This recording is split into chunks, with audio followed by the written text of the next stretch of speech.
Hello friends, welcome to Alex. আমি অলকেশ দেবনাথ আছি, আবার চলে এসেছি তোমাদের সবার জন্য নতুন একটা ভিডিও নিয়ে। আর আজকের ভিডিওতে আমরা কথা বলতে যাচ্ছি রিসেন্ট কোনো মুভি না, কিন্তু তবে 2019 সালের একটা মুভি যেটা জানুয়ারি 18 তারিখ রিলিজ করেছিল।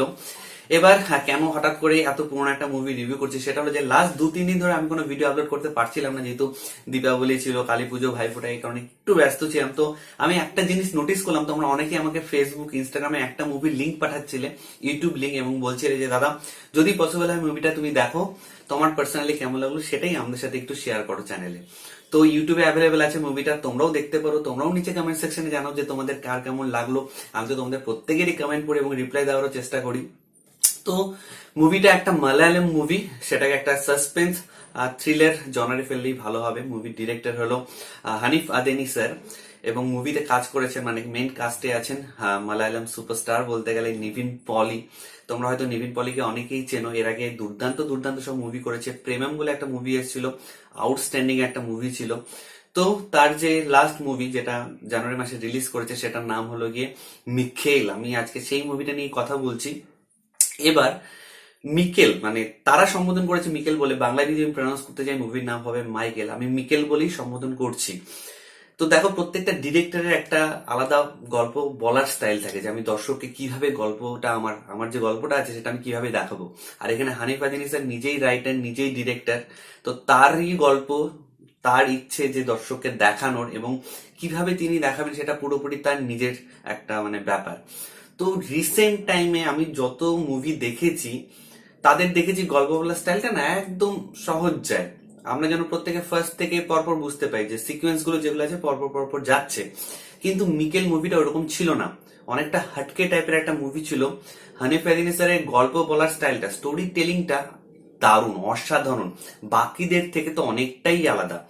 কারণ এই মুভিটা কিন্তু সহজ, মানে পরপর পরপর একটার পর একটা সিকোয়েন্স আসছে, সেভাবে যায়নি। মুভিতে অনেকগুলো লেয়ার আছে, তোমরা যারা দেখেছো আই থিঙ্ক বুঝতে পারছো, মুভিতে অনেকগুলো লেয়ার আছে।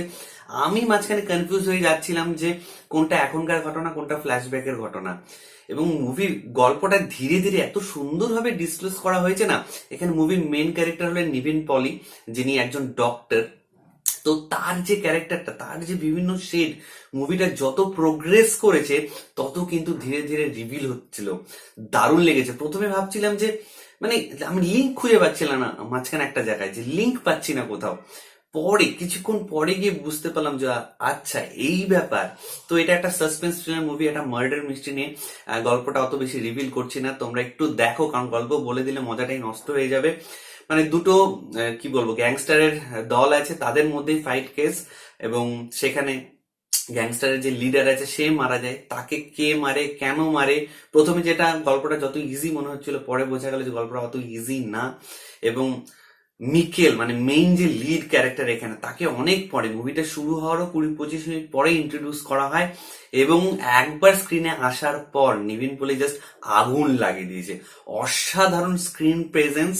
মানে এই মানে মিকেল ক্যারেক্টারটা একটা মানে বিভিন্ন রকম শেড আছে।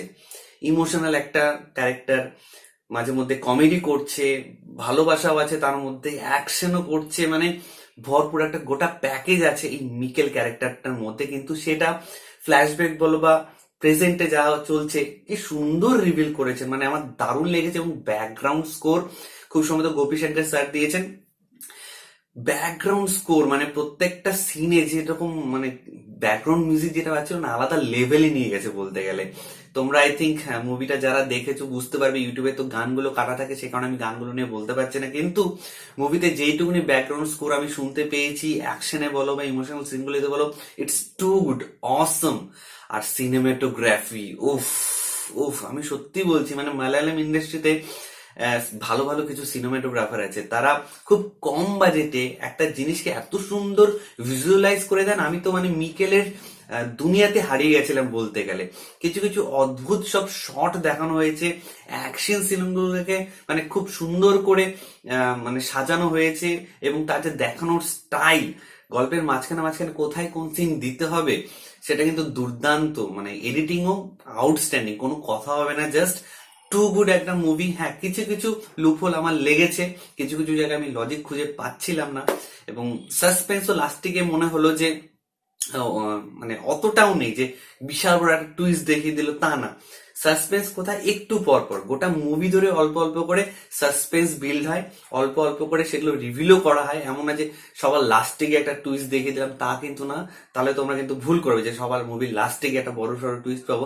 আছে একটা টুইস্ট, সেটা যদিও খুব মানে আমি তো বুঝে যাচ্ছিলাম যে এটা হতে চলেছে আর কি। তো অত বড় লাস্টে কোনো টুইস্ট নেই, তবে গোটা মুভি জুড়ে কিছু কিছু খুব ভালো মিস্ট্রি সলভ করানো দেখানো হয়েছে। টুইস্ট গুলো মাঝখানে মাঝখানে খুব ভালো এসছে। এবং আরেকটা ব্যাপার সেটা হলো যে মুভিতে যে ক্যারেক্টার গুলো প্লে করেছিল নিভিন পলি বা নিভিন পলের যে লাভ ইন্টারেস্ট, সে তার সাথেই মানে কাজ করে। এবং নিভিন পলের যে বোনের ক্যারেক্টারটা করেছে জেনি, অসাধারণ, মানে দারুণ লেগেছে তার অভিনয়। সুপার সুপার, চাইল্ড আর্টিস্ট হিসেবে বেস্ট বেস্ট। আর গল্পটা একজন ডাক্তার কিভাবে বিভিন্ন কেসে জড়িয়ে পড়লো সেটা নিয়ে গল্পটা, তোমরা প্লিজ একবার দেখো, ইউটিউবে তো অ্যাভেলেবেল আছেই। এবং আরেকটা কথা বলছি যে সাউথ ইন্ডিয়ান মুভি এখন অনেক প্রোগ্রেস করে গেছে, এটা আমরা সবাই জানি। এবং সেখান থেকে তো আগে কনসেপ্ট নিয়ে বিভিন্ন ইন্ডাস্ট্রিতে, বলিউডে বলো, আমাদের বাংলা ইন্ডাস্ট্রিতে বলো, সব জায়গাতেই কাজ করা হতো। একটা জিনিস দেখবে যে সাউথ ইন্ডিয়ান ইন্ডাস্ট্রিতে কিন্তু রাইটার খুব ভালো আছে, যে খুব ভালো গল্প আনছে যারা, স্ক্রিপ্ট ভালো লিখছে যারা, সেই কারণে কিন্তু এই ইন্ডাস্ট্রিতে এত এগিয়ে গেছে। তুমি তামিল বলো, তেলেগু বলো, মালায়ালাম, মানে সব ধরনের মুভি দেখবে সাথে একসাথে চলছে কিন্তু। এবং প্রত্যেকটা গল্প থেকে আলাদা হচ্ছে।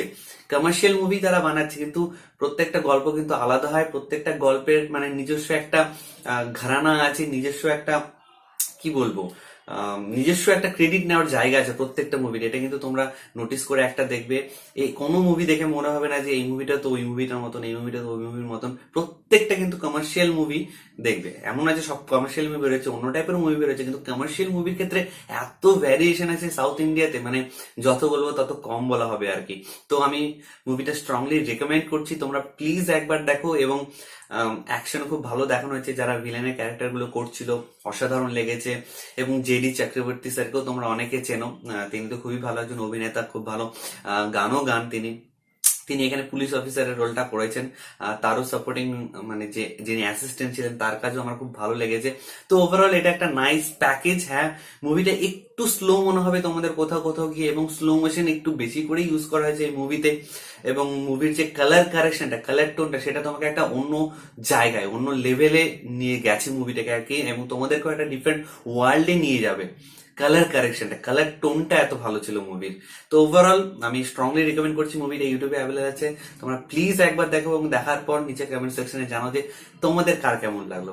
ঠিক আছে বন্ধুরা, ভালো থেকো সবাই, আবার হাজির যাবো নতুন কোনো ভিডিও নিয়ে, নতুন কোনো আপডেট নিয়ে। টিল দেন খুব খুব খুব ভালো থেকো সবাই, love you all, tata, take care.